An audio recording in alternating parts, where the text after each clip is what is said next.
साथियों, नमो बुद्धाय, जय भीम। हमेशा की भांति एक बार पुनः हम लेकर आ गए हैं डॉक्टर अंबेडकर संदेश।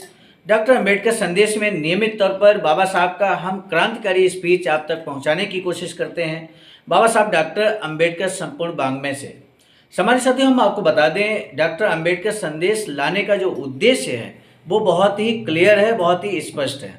बाबा साहब की विचारधारा, बाबा साहब का जीवन संघर्ष, बाबा साहब के द्वारा किए गए कार्य जन जन तक पहुँचे।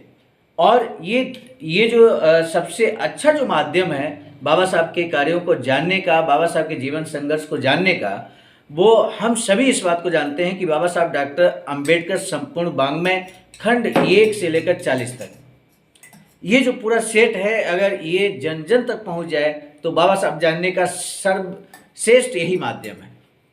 लेकिन एक बहुत चिंता वाली बात ये है कि सभी तक संपूर्ण वाङ्मय अभी भी पर्याप्त मात्रा में छपा नहीं है, प्रकाशित नहीं हुआ है, इसलिए प्राप्त नहीं हो पा रहा है। ऐसे में डॉक्टर अंबेडकर संदेश के माध्यम से बाबा साहब के हूबहू क्रांतिकारी भाषण को हम जन जन तक पहुंचाने के उद्देश्य से ही डॉक्टर अंबेडकर संदेश आप तक लाते रहते हैं। आज का डॉक्टर अंबेडकर संदेश खास इसलिए होने वाला है, सम्मानित साथियों, आज का डॉक्टर अंबेडकर संदेश बहुत ही क्रांतिकारी होने वाला है, जो कि प्रसारित किया जा रहा है स्थान Buddha Bodhisattva Ambedkar international centre, BBIC Sarnath, Varanasi, राज्य उत्तर प्रदेश, देश भारत से। आज का डॉक्टर अंबेडकर संदेश में आप जानने वाले हैं 7 करोड़ अस्पृश्य हिमालय को जमी दोस्त कर सकते हैं, ऐसा बाबा साहब कहते हैं। और ये जो बाबा साहब का स्पीच है, जो बाबा साहब का यहाँ पर कार्य योजना है, जो हम आप सभी के समक्ष रख रहे हैं, बाबा साहब डॉक्टर अंबेडकर संपूर्ण वाङ्मय खंड 38 का ये हिस्सा है, पेज नंबर 11 से 12। दिनांक 9 मार्च 1924 को मुंबई के दामोदर हॉल में शाम के 4 बजे समाज सेवकों की बैठक हुई। और ये जो बैठक हुई ये बहुत ही क्रांतिकारी है, क्योंकि जिस मूल मंत्र को हम लोग फॉलो करते हैं, हमारा समाज फॉलो करता है, और उस मूल मंत्र को हम कोशिश करते हैं कि अनुकरण करने का। हम आपको बता दें, वो मूल मंत्र यहाँ पर शिक्षित करो, संघर्ष करो और संगठित करो का जो नारा दिया, मूल मंत्र दिया बाबा साहब ने, वो इसी सभा में दिया। साहब डॉक्टर भीमराव अंबेडकर ने सुझाव दिया कि संस्था को, जो समाज सेवकों की बैठक थी, वहाँ संस्था का निर्माण होना था, तो बाबा साहब ने ये सुझाव दिया कि इस संस्था का नाम बहिष्कृत हितकारिणी सभा नाम दिया जाए, बहिष्कृत हितकारिणी सभा नाम दिया जाए। और देखते ही देखते उसे मंजूर कर लिया गया।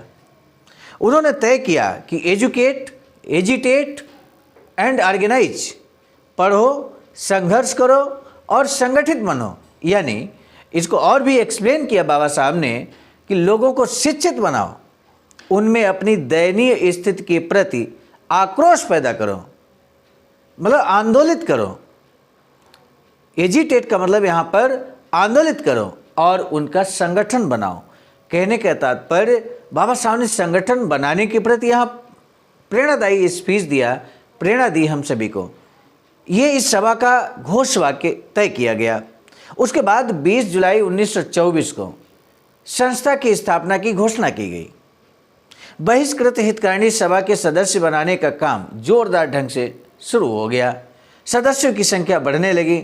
सभा की सारी जिम्मेदारी शिव तरकर के हाथों में थी। वे संस्था का काफ़ी अच्छी तरह चलाते थे, इसमें आकर बैठते थे।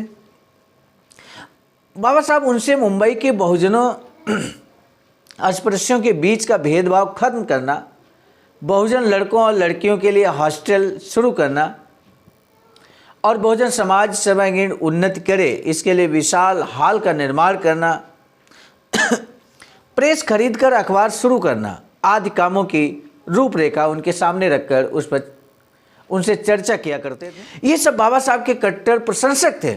उनकी नाराजगी थी कि सिर्फ तरकर को लेकर, और उसकी कई निजी वजह भी थी। इसके अलावा शिव तरकर दूसरों से रूढ़ बर्ताव करते थे, इसे लेकर महार समाज के लोगों में असंतोष रहता था। इस बारे में एक बार ऑफिस में चर्चा हुई तो बाबा साहब ने शिव तरकर के विरोधियों से कहा कि शिव तरकर हमेशा मेरे साथ रहते हैं और संस्था का हर जरूरी काम करते हैं, आप लोग उनका विरोध क्यों करते हैं। मैं हमारे समाज एवं अस्पृश्यों बहुजनों की प्रगति के लिए ईमानदारी से जुटकर काम करने वाला हूँ, ये बाबा साहब कहते हैं। इसके लिए मैंने इतनी पढ़ाई की, ज्ञान की महाशक्ति प्राप्त की है। मैं अपनी ज्ञान की महाशक्ति का उपयोग केवल अपने परिवार और जात के लिए नहीं करने वाला हूँ, बल्कि मैं अस्पृश्य समाज, बहुजनों, सारे मानव के लिए उसका उपयोग करने वाला हूँ, ऐसा बाबा साहब कहते हैं। इसलिए मैंने कई योजनाएं बनाई हैं। यदि वह सफल हुई तो अस्पृश्य और स्पृश्य समाज एवं संपूर्ण मानव समाज का लाभ होगा।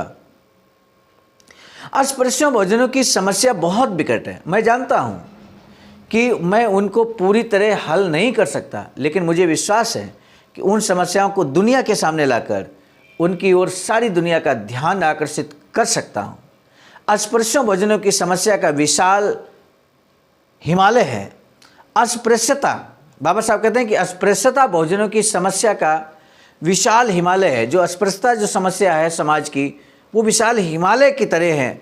और बाबा साहब कहते हैं कि इस हिमालय से टकराकर मैं अपना सिर फोड़ लेने वाला हूँ। एक बात ध्यान में रखें, इससे हिमालय नहीं रहा तो भी मेरे रक्त रंजित सिर को देखकर 7 करोड़ अस्पृश्यों बहुजनों एक पांव पर उस हिमालय को जमींदोज करने को तैयार हो जाएंगे, उसके लिए प्राणों की आहुति देंगे और आने वाली पीढ़ी में स्वाभिमान की ज्वाला जागृति होगी।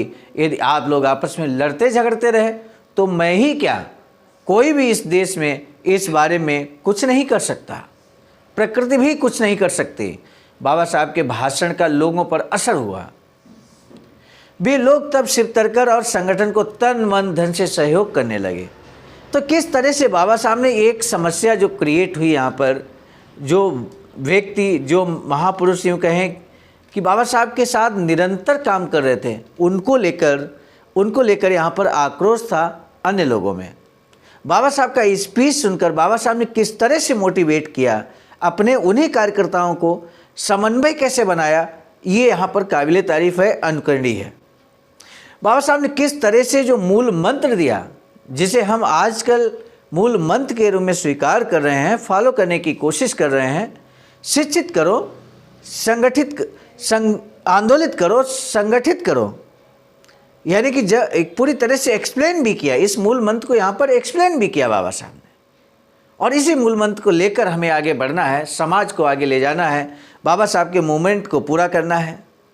बाबा साहब ने आज भी देखिए, आपने बात किया किस तरह से बच्चों के लिए हॉस्टल खोले जाएं, विद्यार्थियों, लड़के लड़कियों के लिए विद्यालय खोले जाएं। इस तरह से यहाँ पर बहुत बड़ी कार्य योजना बाबा साहब ने यहाँ समाज के समक्ष रखने की कोशिश की।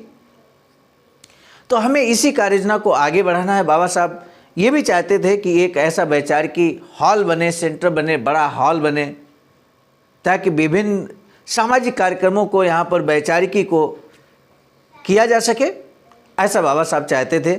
आज के स्पीच में आपने देखा, तो इसी तरह की एक अधूरी इच्छा बाबा साहब की जो वैचारिकी सेंटर बनाने की है, इस पर इस समय कार्य चल रहा है। आवाज़ का BBS3 आईडासा का आप सभी के सहयोग से 14,000 स्क्वायर फीट ज़मीन परचेज कर ली गई है सारनाथ, वाराणसी, उत्तर प्रदेश में।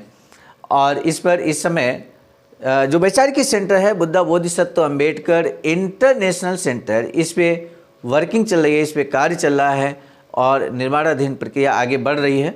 लेकिन आपका भी अगर इसमें बहुमूल्य धनदान होगा, योगदान होगा, तो निश्चित रूप से इस कार्य में बहुत तेज गति आ सकती है। सामान्य साथियों, इसके लिए SBI account number, IFSC code आपके सामने है। बहुजन बोधि समाज संघर्ष समिति के नाम से अकाउंट है। आप भी बहुमूल्य धनदान जरूर कर सकते हैं, इसमें आपका भी हार्दिक स्वागत है। हम आपको बता दें, आज का डॉक्टर अंबेडकर संदेश हम आप तक लाने में सफल रहे। मिशन नायक बुद्ध मित्र मुसाफिर सर, राष्ट्रीय महासचिव आवाज़ का, नई दिल्ली की प्रेरणा में, साथ ही साथ संकलनकर्ता ग्रुप में परम आदरणीय विजय कुमार बौद्ध जी, प्रांतीय कोषाध्यक्ष आवाज़ का बिहार, आपके सहयोग से ही आपके ये जो डिजिटल फॉर्म में आप जो मैसेज देख पा रहे हैं, इस मैसेज को आप ही पहुंचाने का कार्य करते हैं नियमित तौर पर, और ऐसे में हमें वीडियो बनाना आसान हो जाता है। तो आपका तहे दिल से साधुवाद व्यक्त करते हुए हम आपसे लेंगे इजाज़त। नए डॉक्टर अंबेडकर संदेश के साथ मिलेंगे। मैं हूँ सर्वजीत आर्य, राष्ट्रीय कोषाध्यक्ष आवाज़ का, नई दिल्ली। पुनः मिलेंगे नए डॉक्टर अंबेडकर संदेश के साथ। तब तक के लिए सादर नमो बुद्धाय, जय भीम।